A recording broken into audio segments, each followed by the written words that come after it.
আসসালামু আলাইকুম। Mister and Mrs রহমানে আবারও আপনাদের স্বাগতম। আজকে চলে এসেছি খুব মজাদার একটা রান্না নিয়ে। মজাদার না, লোভনীয় বলা যায়। এটা আপুদের বেশি পছন্দের। আহ, দুদিন আগে আমার হাজব্যান্ডের জন্মদিন ছিল, তখন একটা মুরগি আনছিল। মুরগিটাকে কি মুরগি বলে আমি ঠিক জানি না, তবে মুরগিটার ওজন ছিল 4 কেজি 100 গ্রাম। সেই মুরগির চামড়া পা এগুলো আমি রেখে দিয়েছিলাম আলাদা করে, সেদিন আর রান্না করা হয়নি। সেটাই এখন আমি ভুনা বলেন ভাজা বলেন ওরকম একটা রান্না করব। তো এটা আমি ভালো করে ধুয়ে নিয়েছি, এখন মেরিনেট করে নেব। মেরিনেটের জন্য আমি আগে থেকেই মশলা রেডি করে নিয়েছি। চলেন দেখিনি কি কি মশলা। এখানে আছে পেঁয়াজ কুচি, মরিচ বাটা, রসুন বাটা, আদা বাটা, জিরা বাটা। এই সব মশলা একসঙ্গে দিয়ে আমি খুব ভালো করে চামড়াগুলো মেরিনেট করে নেব। সব দিয়ে দিব একসঙ্গে।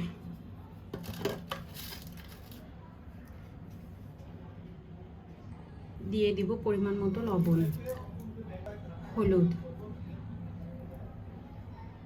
এবার এটা খুব ভালো করে মাখিয়ে নেব।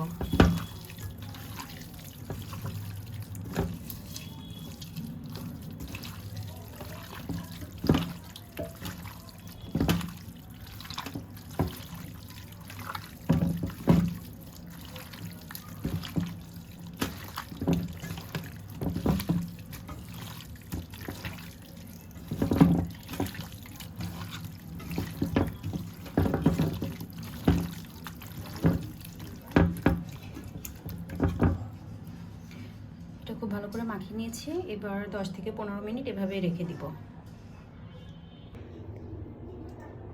মুরগির চামড়াটা রান্না করার জন্য আমি একটা কড়াই গরম করে নিয়েছি। কড়াইয়ে দিয়ে দিব পরিমাণ মতো তেল।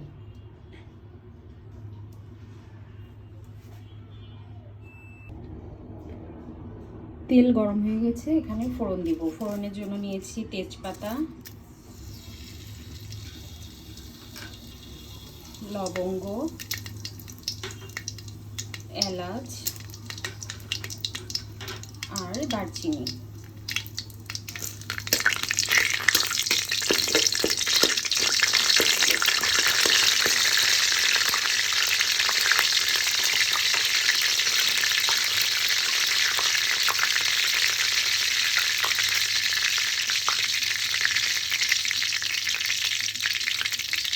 এটাকে ভাজা হয়ে গেছে, ঘ্রাণ বের হচ্ছে। এখন আমি মেরিনেট করে রাখা মুরগিটা আমরা দিয়ে দিব।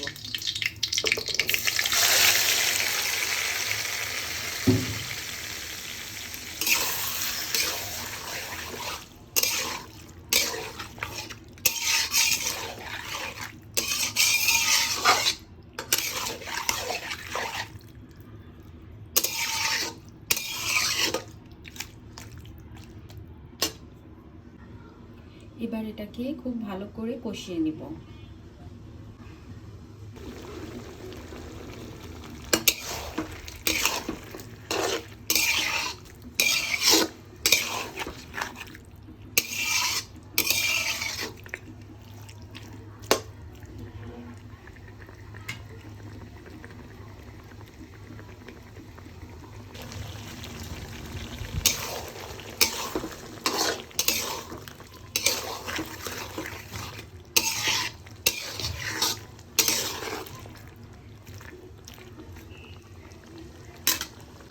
চামড়াগুলো কিছুক্ষণ কষিয়ে নিয়েছি।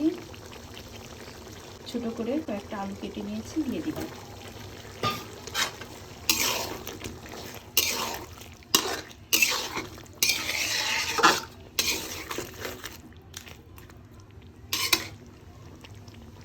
কিছুক্ষণ কষানোর পরে এবার সিদ্ধ হওয়ার জন্য পরিমাণ মতো পানি দিয়ে দিব। পানিটা হচ্ছে মশলার পানি, এই জন্য কালারটা এরকম। মানে পাটা এই মশলা যে বেটেছি তখন এই পানিটা পাটা দিয়ে বের হয়েছে, সেটা দিয়ে দিলাম।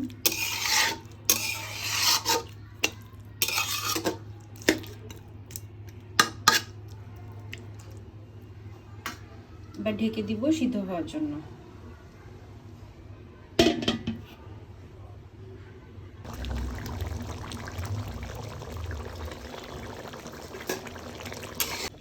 রান্না এখনো শেষ হয়নি, রান্না চলছে, সিদ্ধ হতে আর একটু সময় লাগবে। আর ঝোলটাও আরও টানাবো, এত ঝোল রাখবো না, অপেক্ষা করবো ঝোল টানা পর্যন্ত।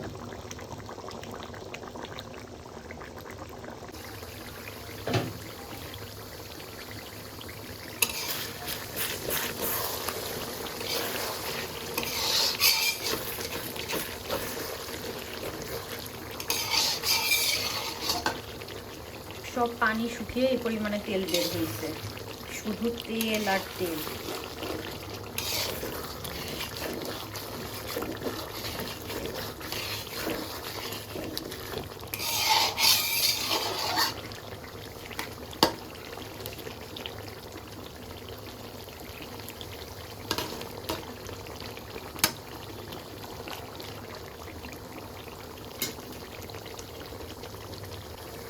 আর 5 মিনিট মতো জাল করব।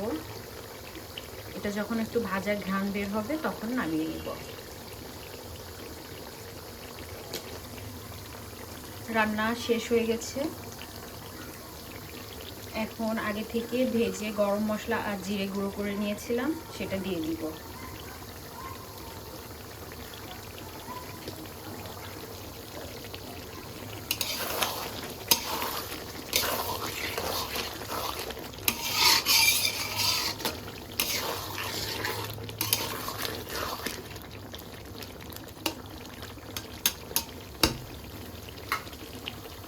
রান্না শেষ, আজকের মতো এখানে বিদায় নিচ্ছি।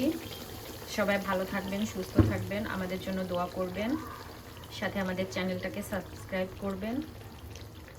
রান্নাটা কেমন লাগলো কমেন্ট করে জানাবেন, একটা লাইক দিবেন, বন্ধুদের সাথে শেয়ার করবেন। ভালো থাকবেন সবাই, আল্লাহ হাফেজ।